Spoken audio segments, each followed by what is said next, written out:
नमस्कार दोस्तों, आइए जानते हैं उत्तर प्रदेश की दिन भर की ताजा और बड़ी खबरें। वही आपने अभी तक वीडियो को लाइक और चैनल को सब्सक्राइब नहीं किया तो फटाफट से कर लीजिए। वही आप यूपी के किस जिले से इस वीडियो को देख रहे कमेंट में जरूर बताइए। आज की पहली खबर, अब नहीं रुकेगी बच्चों की पढ़ाई, एक क्लिक में सीधे खाते में आएंगे पैसे। कानपुर में बाल सेवा योजना का डेटा अब ऑनलाइन होगा। इससे लाभार्थियों के खातों में सीधे धनराशि भेजने में आसानी होगी और पारदर्शिता बढ़ेगी। बाल सेवा योजना और स्पॉन्सरशिप योजना के तहत शहर के 189 और 1075 लाभार्थियों को लाभ मिलेगा। यह सुविधा इसी महीने के अंत तक शुरू होने की उम्मीद है। अभी लाभार्थी के बारे में जानकारी में काफी समय लगता है।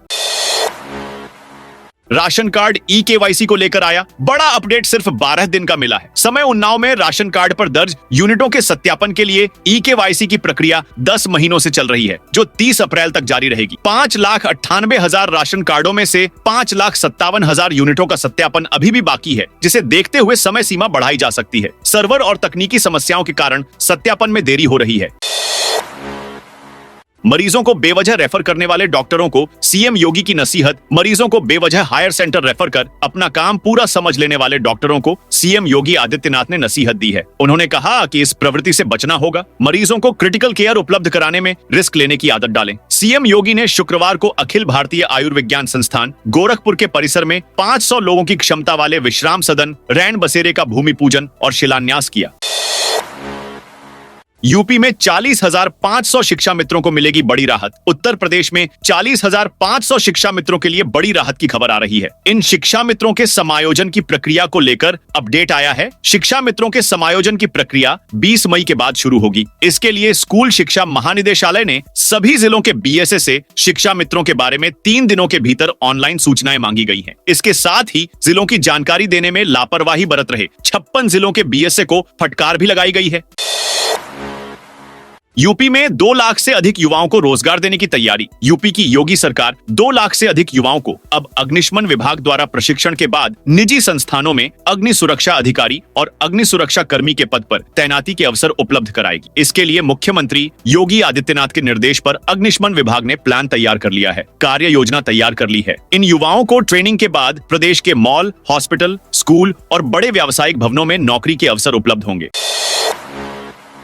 समस्या सुनते ही सीएम योगी ने हाथों हाथ करा दिया समाधान। दिव्यांग गोपाल और श्यामपाल पेंशन की उम्मीद लेकर मुख्यमंत्री आवास के जनता दर्शन में पहुंचे। मुख्यमंत्री योगी आदित्यनाथ ने दिव्यांग के पास आकर पूछा, आपको क्या कष्ट है? दिव्यांग ने कहा, वह कई दिनों से अपने जिले में चक्कर अफसरों के चक्कर काट रहे हैं, लेकिन दिव्यांग पेंशन नहीं मिल रही। मुख्यमंत्री ने पूछा, आप किस जिले से आए हैं? दिव्यांग ने उत्तर दिया, महाराज जी, चंदौली से। मुख्यमंत्री ने मुख्य सचिव से कहा कि चंदौली के जिलाधिकारी या दिव्यांग कल्याण अधिकारी से पूछिए कि पेंशन क्यों नहीं मिल रही। लापरवाही मिले तो तुरंत दंडित कर पेंशन जारी करवाएं। कुछ देर में ही चंदौली के दिव्यांग कल्याण अधिकारी का फोन मुख्यमंत्री के ओएसडीए के चौहान के पास आता है। अधिकारी ने बताया कि केवाईसी न होने के कारण पेंशन नहीं मिल पा रही थी। केवाईसी अपडेट करा दी गई है, शाम तक दोनों की पेंशन जारी हो जाएगी।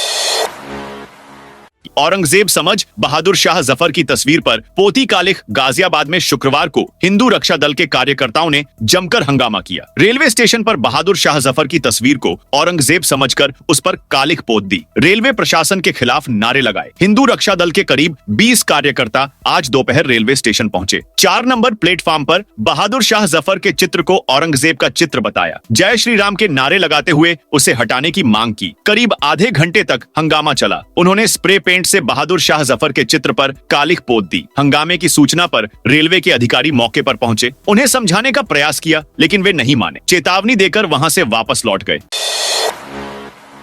पेड़ों पर विज्ञापन लगाने में 10 लाख का जुर्माना। कानपुर नगर निगम के विज्ञापन विभाग ने पूरे शहर में अवैध तरीके से लगाए गए विज्ञापनों पर कड़ी कार्रवाई शुरू कर दी है। बिठूर स्थित ब्लू वर्ल्ड थीम पार्क द्वारा पूरे शहर में अवैध तरीके से लगाए गए विज्ञापनों पर निगम ने एक्शन लिया है। पहली बार किसी फर्म पर इतना बड़ा जुर्माना लगाया गया है। विज्ञापन प्रभारी राजेश कुमार ने बताया कि फूलबाग की दीवारों में पोस्टर, वॉल पेंटिंग, पेड़ों पर होर्डिंग और पंपलेट लगाकर पूरे शहर में अवैध तरीके से प्रचार प्रसार किया गया। इस पर नगर निगम ने 5,000 रुपए प्रति विज्ञापन की दर से थीम पार्क पर 10 लाख रुपए का जुर्माना लगाया है। थीम पार्क को नोटिस भी रिसीव करा दिया गया है। मथुरा में कृष्ण लोक और अयोध्या में बनेगा लव कुश पार्क। संगम नगरी में कचरे और धातु स्क्रैप से थीम पार्क के निर्माण का सफल प्रयोग अब श्री राम और श्री कृष्ण की नगरी में भी आजमाया जाएगा। प्रयागराज में बना शिवालय पार्क महाकुंभ में श्रद्धालुओं के आकर्षण का केंद्र रहा था। अब उसकी तर्ज पर मथुरा में कृष्ण लोक पार्क और अयोध्या में लव कुश पार्क व श्री पुरुषोत्तम दर्शन अनुभव केंद्र का निर्माण किया जाएगा। इनमें प्रभु श्री राम और कृष्ण की लीलाओं को दर्शाया जाएगा। नगर विकास विभाग ने मुख्यमंत्री योगी आदित्यनाथ के सामने इन थीम पार्क की कार्य योजना प्रस्तुत की है। मथुरा वृंदावन क्षेत्र में बनने वाले कृष्ण लोक पार्क में 3D इमेजिंग, इंटरैक्टिव मॉडल और लाइट एंड साउंड के माध्यम से भगवान श्री कृष्ण के जीवन के विभिन्न प्रसंगों को दिखाया जाएगा। भगवान श्री कृष्ण के जन्म के साथ पूतना, बकासुर और कंसवध की लीला को दर्शाया जाएगा। खुशखबरी, इन 6 नई ट्रेनों का ठहराव लखनऊ में होगा। गर्मी की छुट्टियों में यात्रा करने वालों के लिए खुशखबरी है। चंडीगढ़ पटना समेत 6 विशेष ट्रेनें लखनऊ से होकर गुजरेंगी। इन ट्रेनों का ठहराव लखनऊ में होगा और यात्रियों को सुविधा मिलेगी। ये ट्रेनें अलग अलग तारीखों पर विभिन्न शहरों के लिए उपलब्ध रहेंगी, जिससे यात्रियों को अपने गंतव्य तक पहुंचने में आसानी होगी। रेलवे ने यात्रियों की सुविधा के लिए यह कदम उठाया है। यूपी में नर्सिंग होम चलाने वालों को मिलेगी बड़ी राहत। उत्तर प्रदेश में नए भवन निर्माण एवं विकास उपविधि 2025 से स्वास्थ्य सेवाओं को बढ़ावा मिलेगा। अब 20,000 वर्ग मीटर की जगह सिर्फ 3,000 वर्ग मीटर जमीन पर बड़े अस्पताल बनाए जा सकेंगे। 12 मीटर चौड़ी सड़क पर अस्पताल और 50 बेड वाले नर्सिंग होम को मंजूरी मिलेगी। इससे स्वास्थ्य क्षेत्र में 10,000 करोड़ रुपए तक का निजी निवेश आने की उम्मीद है। वक्फ संशोधन कानून को लेकर विपक्ष का भ्रमजाल तोड़ेगी भाजपा। वक्फ संशोधन कानून को लेकर भाजपा विपक्ष पर हमलावर होने के साथ ही मुस्लिम समाज में इसकी विशेषताएं बताएगी। इसके लिए पार्टी 20 अप्रैल से 5 मई तक वक्फ सुधार जनजागरण अभियान चलाने जा रही है। इस दौरान भाजपा विपक्ष द्वारा वक्फ कानून को लेकर फैलाए जा रहे झूठ व भ्रमजाल को तोड़ेगी। मुस्लिम समाज को यह भी बताएगी कि किस तरह पूर्व में वक्फ के नाम पर पसमानदा मुस्लिम, पिछड़े वर्ग, सिख व ईसाई समाज के धार्मिक स्थलों व जमीनों पर कब्जा किया गया था। 10वीं और 12वीं के रिजल्ट पर बड़ा अपडेट। उत्तर प्रदेश शिक्षा परिषद जल्द ही 10वीं और 12वीं के परिणामों की तारीख जारी कर सकता है। बोर्ड ने प्रशासन के पास प्रस्ताव भेजा है, जहां से मंजूरी मिलते ही तारीखों का ऐलान किया जा सकता है। इस साल 27,32,216 परीक्षार्थियों ने हाई स्कूल और 27,05,017 परीक्षार्थियों ने इंटरमीडिएट की परीक्षा दी थी। यूपी में नहीं चलेगा अवैध ई रिक्शा। मुख्यमंत्री योगी आदित्यनाथ के निर्देश पर सुगम यातायात के तहत परिवहन विभाग 30 अप्रैल तक अवैध ई रिक्शों के खिलाफ अभियान चला रहा है। अभियान के 16वें दिन परिवहन आयुक्त ब्रजेश नारायण सिंह ने इसकी समीक्षा की। अभियान में अवैध ई रिक्शा व ऑटो के खिलाफ कार्रवाई में सर्वश्रेष्ठ योगदान देने और फिसड्डी रहने वाले 20 जिलों की सूची तैयार की गई है। खराब प्रदर्शन करने वाले जिलों को कारण बताओ नोटिस जारी की गई है। अभियान में बेहतर प्रदर्शन करने वाले जिलों में बरेली, लखीमपुर खीरी, बलरामपुर, फिरोजाबाद, बाराबंकी, एटा, कानपुर देहात, बहराइच, चंदौली, संत रविदास नगर, चित्रकूट, गोरखपुर, अंबेडकर नगर, गाजीपुर व हमीरपुर शामिल हैं। यूपी में ईगल मोबाइल अपराधियों पर कसेगी लगाम। अपराधियों पर लगाम लगाने के लिए शहर में 51 ईगल मोबाइल दस्ता गश्त करेगा। इस दस्ते में 2-2 सिपाही हर थाने से चिन्हित किए गए हैं। यह दस्ता अपराधियों पर निगरानी रखने के साथ ही उनका डोजियर तैयार करेगा, ताकि अपराधियों के हर दिन की हरकतों के बारे में जानकारी हो सके। रोजाना का डोजियर तैयार कर थाना प्रभारी के माध्यम से डीसीपी और पुलिस आयुक्त तक भेजा जाएगा। पुलिस आयुक्त अमरेंद्र सेंगर ने ईगल मोबाइल के पर्यवेक्षण के लिए डीसीपी अपराध को नोडल अधिकारी और सहायक पुलिस आयुक्त अपराध को सहायक नोडल अधिकारी बनाया गया है। यूपी में आंधी बारिश से हुए फसलों के नुकसान पर सीएम योगी की नजर। आंधी बारिश और ओलावृष्टि से प्रभावित क्षेत्रों में मुख्यमंत्री योगी आदित्यनाथ ने राहत कार्य शुरू करने के निर्देश दिए हैं। उन्होंने अधिकारियों को तत्काल सर्वे करने, राहत राशि वितरित करने, घायलों के इलाज की व्यवस्था करने और फसलों के नुकसान का आकलन करने के निर्देश दिए हैं। इसके अलावा गेहूं की सरकारी खरीद के लिए मंडियों और खरीद केंद्रों पर सुरक्षित भंडारण को प्राथमिकता देने के निर्देश भी दिए गए हैं। मुरादाबाद के अटल स्कूल और नए शैक्षिक सत्र का शुभारंभ करेंगे योगी। मुख्यमंत्री योगी आदित्यनाथ आगामी 1 मई को मजदूर दिवस के मौके पर अटल आवासीय विद्यालयों में नए शैक्षणिक सत्र का शुभारंभ करेंगे। इस मौके पर वे मुरादाबाद के अटल आवासीय विद्यालय का उद्घाटन भी करेंगे। इसी के साथ प्रदेश के सभी 18 मंडलों में अटल आवासीय विद्यालयों का संचालन शुरू हो जाएगा। मुरादाबाद मंडल के बच्चे अभी मेरठ मंडल के बुलंदशहर स्थित अटल स्कूल में पढ़ रहे हैं। मथुरा में विकास लिए योगी सरकार ने 218 करोड़ की दी मंजूरी। उत्तर प्रदेश सरकार ने मथुरा में पर्यटन को बढ़ावा देने के लिए 218.21 करोड़ रुपए की 12 परियोजनाओं को मंजूरी दी है। इन परियोजनाओं में गोवर्धन परिक्रमा मार्ग का सुंदरीकरण, यमुना घाटों का विकास, सीसीटीवी कैमरे लगाना और पर्यटकों के लिए सुविधाएं बढ़ाना भी शामिल है। मथुरा के पर्यटन विकास से श्रद्धालुओं और पर्यटकों को बेहतर अनुभव मिलेगा। छोटे छोटे धार्मिक स्थलों वाले शहरों का भी कायाकल्प करने जा रही है योगी सरकार। योगी सरकार प्रदेश के छोटे छोटे धार्मिक स्थलों वाले शहरों का कायाकल्प कराने जा रही है। इन शहरों में जरूरी सुविधाएं दी जाएंगी जिससे यहां आने वाले श्रद्धालुओं को सुखद अनुभव हो सके। उच्च स्तर पर सहमति बनने के बाद नगर विकास विभाग इन शहरों में काम कराएगा। इसके लिए अमृत 2 और अन्य योजनाओं से विकास कार्य कराने के लिए निकायों को पैसे दिए जाएंगे। इसके लिए निकायों से जल्द ही प्रस्ताव मांगने की प्रक्रिया शुरू की जाएगी। प्रदेश में अयोध्या, काशी, मथुरा और विंध्यधाम में श्रद्धालुओं के आने की संख्या में तेजी से इजाफा हुआ है।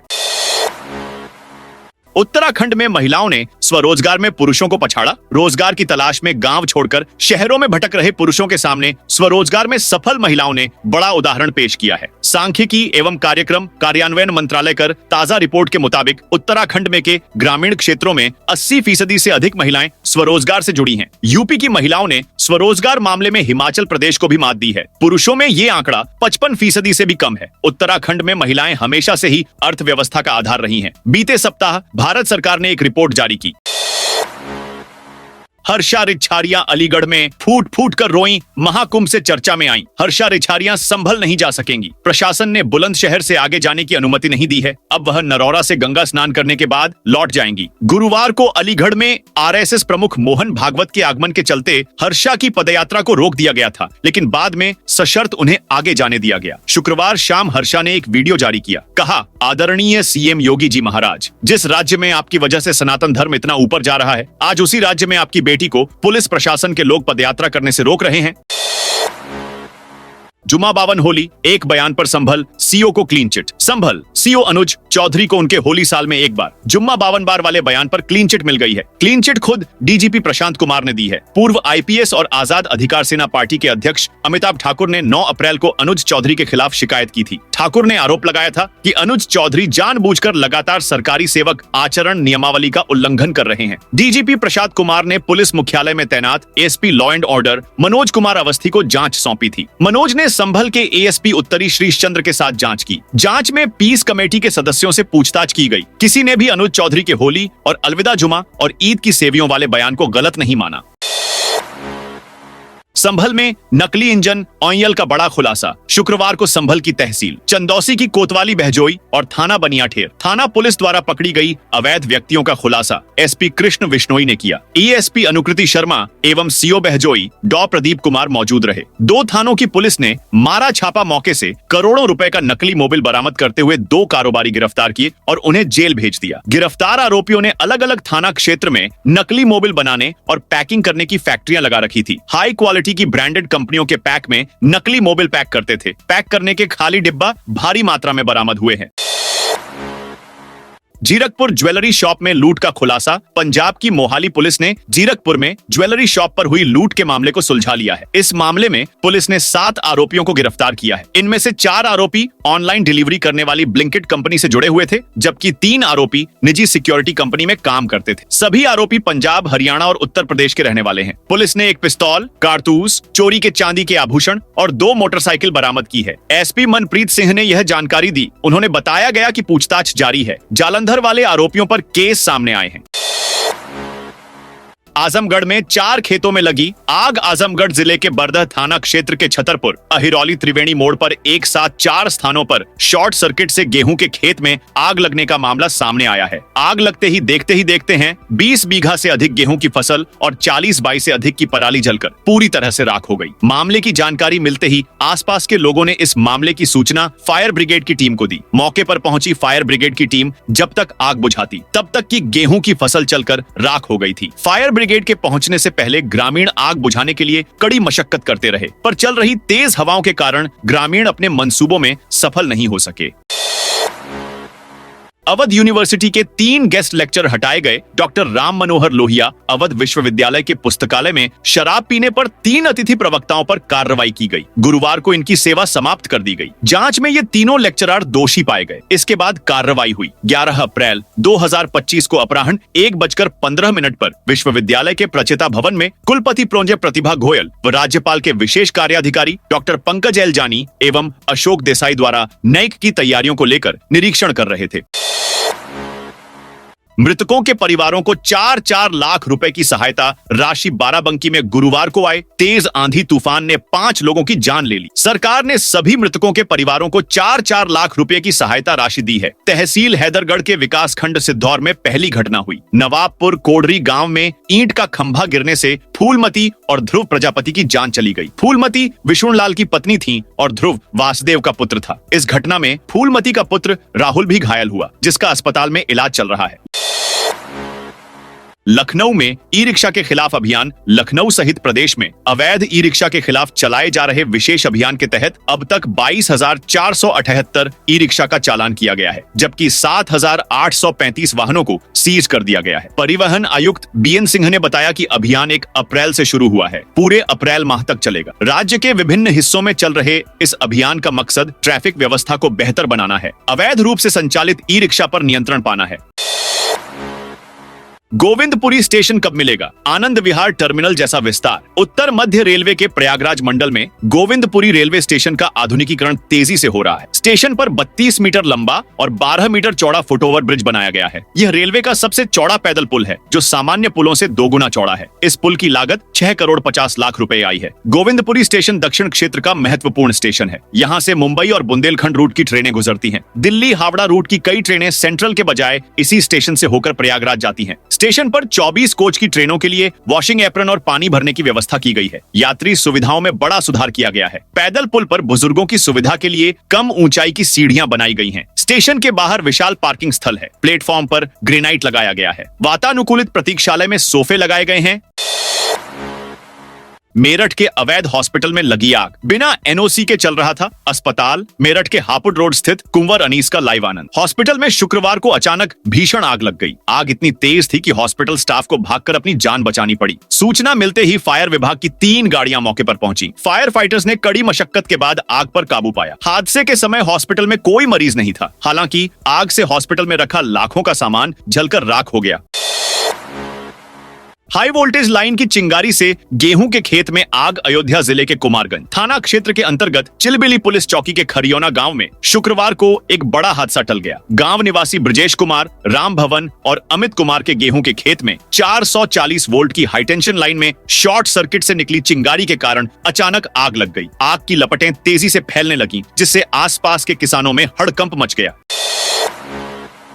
गाजियाबाद में हर रोज 50 लोगों को काट रहे डॉग्स। गाजियाबाद में डॉग्स लगातार परेशानी का सबब बने हुए हैं। पूर्व में गुहमोहर एंक्लेव व दूसरी सोसाइटी में आवारा डॉग्स को लेकर विवाद भी हुआ, जिसके बाद मामला थाने तक पहुंचा। अब गाजियाबाद प्रशासन ने एआई वीडियो जारी करते हुए डॉग्स से बचाव की वीडियो जारी की है। गाजियाबाद प्रशासन के अनुसार शहर व देहात में डॉग्स हर माह 1500 से 2500 लोगों को काट रहे हैं। इनमें बाहरी डायनेंग्स के अलावा पालतू डॉग्स भी शामिल हैं। हर रोज 50 लोगों को डॉग्स निशाना बना रहे हैं। इसमें प्रशासन ने आर्टिफिशियल इंटेलिजेंस वीडियो को जारी करते हुए इनसे बचने की भी जानकारी जिला प्रशासन के ग्रुप में दी है। यूपी में 5000 महिला परिचालकों की भर्ती। 25 अप्रैल आवेदन की लास्ट डेट। उत्तर प्रदेश राज्य सड़क परिवहन निगम में महिला परिचालकों की भर्ती के लिए प्रक्रिया चल रही है। इसके तहत रोजगार मेलों और ऑनलाइन माध्यम से कुल 5000 महिला परिचालकों की भर्ती की जानी है। इच्छुक महिलाएं 25 अप्रैल 2025 तक आवेदन कर सकती हैं। प्रबंध निदेशक मासूम अली सरवर ने कहा, अब तक 4500 महिलाएं आवेदन कर चुकी हैं। भर्ती प्रक्रिया चल रही है। यह भर्ती उत्तर प्रदेश राष्ट्रीय ग्रामीण आजीविका मिशन, उत्तर प्रदेश कौशल विकास मिशन और एनसीसी, एनएसएस और स्काउट गाइड संस्थाओं के सहयोग से की जा रही है। एक राष्ट्र एक चुनाव से बचेंगे 7 लाख करोड़ रुपए। गोंडा के टाउन हॉल में एक राष्ट्र एक चुनाव पर प्रबुद्ध समागम का आयोजन किया गया। कार्यक्रम में बीजेपी प्रदेश महामंत्री और एमएलसी अनूप गुप्ता मुख्य अतिथि रहे। भाजपा जिला अध्यक्ष अमर किशोर कश्यप और करनैलगंज विधायक अजय कुमार सिंह ने उनका स्वागत किया। एमएलसी अनूप गुप्ता ने कहा कि 1952 में आजादी के बाद पहली बार सभी चुनाव एक साथ हुए थे। उन्होंने विपक्ष के दावों को खारिज करते हुए कहा कि एक साथ चुनाव संभव है। भाजपा इसे लागू करके रहेगी। गुप्ता ने बताया कि एक राष्ट्र एक चुनाव से लगभग 7 लाख करोड़ रुपए की बचत होगी। उन्होंने कहा कि वर्तमान में स्वास्थ्य बजट का 50% और शिक्षा बजट का 33% हिस्सा चुनावों में खर्च हो जाता है। इस बचत से विकास कार्यों को गति मिल सकेगी। उन्होंने चुनाव आचार संहिता का मुद्दा भी उठाया। बुलंदशहर में कैंसर मरीजों को मिलेगी बेहतर सुविधा। बुलंदशहर में कैंसर के मरीजों की बढ़ती संख्या को देखते हुए एक अहम पहल की गई है। नगर के एक निजी अस्पताल में नोएडा के विशेषज्ञ डॉक्टरों द्वारा ऑन्कोलॉजी ओपीडी सेवाएं शुरू की जा रही हैं। नोएडा के रेडिएशन ऑन्कोलॉजी विभाग के डायरेक्टर डॉक्टर अभिषेक गुलिया हर महीने के पहले और तीसरे शुक्रवार को सुबह 11 से दोपहर 1 बजे तक मरीजों को देखेंगे। इस पहल का मुख्य उद्देश्य कैंसर मरीजों को उनके घर के नजदीक उच्च स्तरीय परामर्श और इलाज की सुविधा उपलब्ध कराना है। डॉक्टर गुलिया के अनुसार यह नई ओपीडी सेवा मरीजों को विशेष परामर्श के साथ साथ कम साइड इफेक्ट वाला प्रभावी इलाज भी उपलब्ध कराएगी। पहले से इलाज करा रहे मरीज भी यहां सीनियर विशेषज्ञ से दूसरी राय ले सकते हैं। रेलवे मजदूरों को मिलेगा सरकारी योजनाओं का फायदा। फिरोजाबाद रेलवे स्टेशन पर शुक्रवार को एक विशेष पहल की गई। रेलवे कर्मचारी और भारतीय मजदूर संघ ने मिलकर पावर केबिन के नीचे काउंसलिंग रूम में निःशुल्क ऑनलाइन रजिस्ट्रेशन शिविर का आयोजन किया। श्रमायुक्त यशवंत सिंह ने कर्मचारियों को सरकारी योजनाओं की विस्तृत जानकारी दी। इनमें गणेश शंकर विद्यार्थी श्रमिक पुरस्कार, ज्योतिबा फुले श्रमिक कन्यादान योजना और राजा हरिश्चंद्र मृतक श्रमिक अंत्येष्टि सहायता योजना शामिल है। साथ ही डॉक्टर एपीजे अब्दुल कलाम श्रमिक प्राविधिक शिक्षा सहायता योजना, महादेवी वर्मा श्रमिक पुस्तक क्रय धन योजना और श्रवण कुमार श्रमिक परिवार तीर्थ यात्रा योजना की भी जानकारी दी गई। किसानों को मिलेगी नई तकनीक और उन्नत बीज। बलरामपुर के ग्राम ललिया में सवाना सीड्स द्वारा आयोजित किसान महासभा में हजारों किसानों ने हिस्सा लिया। कार्यक्रम में किसानों को उन्नत बीज और आधुनिक खेती तकनीकों की जानकारी दी गई। सवाना सीड्स के market development manager Devendra Rana, business manager Digvijay Singh और बलरामपुर के टीएसएम राघवेंद्र मिश्रा ने स्मार्ट राइस की 2 नई किस्मों का परिचय दिया। 7,7301 और 7,501 नाम की ये किस्में कम समय में अधिक उपज देती है। प्रतापगढ़ में खेल विकास को मिलेगी नई दिशा। प्रतापगढ़ में जिला खेल विकास को नई दिशा मिलने जा रही है। जिलाधिकारी शिव सहाय अवस्थी ने कैंप कार्यालय के सभागार में जिला खेल विकास एवं प्रोत्साहन समिति की बैठक की अध्यक्षता की। बैठक में कई महत्वपूर्ण निर्णय लिए गए। जिम ट्रेनर विक्रम प्रताप सिंह की सेवा का विस्तार किया जाएगा। साथ ही उनकी तनख्वाह बढ़ाने पर भी सहमति बनी। स्टेडियम की सुरक्षा के लिए परिसर में सीसीटीवी कैमरे लगाए जाएंगे। बस्ती में ट्रैफिक जाम की समस्या को हल करने के लिए प्रशासन ने ई रिक्शा के लिए नया रूट चार्ट लागू किया है। इस नियम के तहत ई रिक्शा अब केवल निर्धारित मार्गों पर ही चल सकेंगे। नए नियम को लेकर ई रिक्शा चालकों में 2 तरह की प्रतिक्रियाएं सामने आई हैं। स्टेशन रूट के चालक सुरेश कुमार शर्मा का कहना है कि नया नियम फायदेमंद है। उनके अनुसार अब सवारियों के लिए झगड़े कम होंगे, साथ ही यात्री सेवा में भी सुधार होगा। शाहजहांपुर में अवैध खनन और ओवरलोडिंग के खिलाफ एडीएम एफआर अरविंद कुमार ने बड़ी कार्रवाई की है। एडीएम ने एसडीएम पुवाया के साथ रात में खुटार रोड पर छापेमारी की। इस दौरान 5 ओवरलोड ट्रक और डंपर पकड़े गए। सभी वाहनों को खुटार पुलिस के सुपुर्द कर दिया गया है। पुवाया के गंगसरा गांव से अवैध मिट्टी खनन की सूचना मिलने पर एडीएम तड़के सुबह मौके पर पहुंचे। उन्होंने मिट्टी से भरी एक ट्रैक्टर ट्राली को जब्त किया। जांच में सामने आया कि करीब 3000 स्क्वायर फीट क्षेत्र में 2 फुट गहरा अवैध खनन किया गया था। अयोध्या में किसानों को मिलेगा गुणवत्तापूर्ण धान का बीज। आचार्य नरेंद्र देव कृषि एवं प्रौद्योगिकी विश्वविद्यालय किसानों को उन्नत किस्म का धान बीज उपलब्ध कराने जा रहा है। विश्वविद्यालय के बीज विधायन संयंत्र कुमारगंज के प्रभारी डॉक्टर रश्भ कुमार सिंह ने यह जानकारी दी। किसान विश्वविद्यालय कैंपस और कृषि विज्ञान केंद्र मसौदा से धान का बीज खरीद सकेंगे। इस बार कुल 7000 कुंटल बीज की बिक्री की जाएगी। विभिन्न किस्मों में MTU 7029 की 1100 कुंतल, बीपीट 5204 की 880 कुंतल और सरयू 52 की 753 कुंतल बीज की बिक्री होगी। दोस्तों, यह थी उत्तर प्रदेश की दिन भर की ताजा और बड़ी खबरें। जय हिंद, जय भारत।